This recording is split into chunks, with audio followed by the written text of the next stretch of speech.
আলহামদুলিল্লাহ। উর্বর জমির মাটি কেটে ফসলি জমির ব্যাপক ক্ষতি করতেছে কিছু অসাধু লোক। জমির উপরিভাগে যে ভালো উপাদানগুলি থাকে তা সম্পূর্ণ ভ্যাকু মেশিন দ্বারা কেটে প্রায় 3 থেকে 4 ফুট বা এরও বেশি গর্ত করে মাটিগুলো কেটে নিয়ে ইটের ভাটায় বিক্রি করতেছে। এছাড়া এই মাটি বহনকারী যে গাড়িগুলো আছে সেই গাড়িগুলো যে জমির উপর দিয়ে যাচ্ছে সেই জমির আইলগুলো কেটে তারা নষ্ট করতেছে এবং মাটি বহনকারী এই ভারী গাড়িগুলোর চাকার নিচে মাটিগুলো পিষ্ট হয়ে মাটির যে সমস্ত জৈবিক উপাদান আছে সেগুলোকে নষ্ট করে দিচ্ছে। এতে করে ফসলের ব্যাপক ক্ষতি হয়েছে। এগুলো সাধারণ মানুষেরা আসলে না বোঝার কারণেই এই কাজগুলি করতেছে।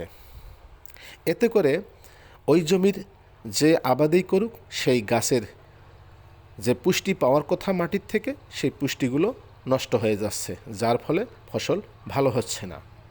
ফসলি জমির উপরিভাগে তথা টপ সেলে সমস্ত মাটির জৈবিক উপাদানগুলি মজুদ থাকে।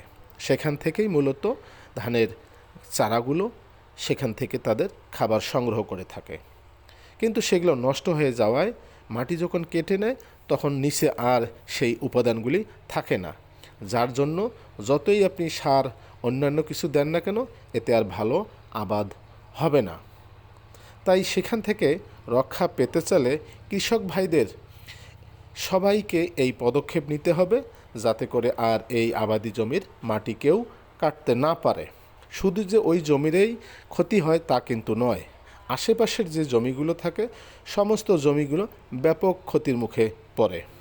যেমন সার এবং পানি তার পাশের জমিতে আর থাকবে না, সমস্তগুলো এই গর্ত জমিতেই চলে আসবে।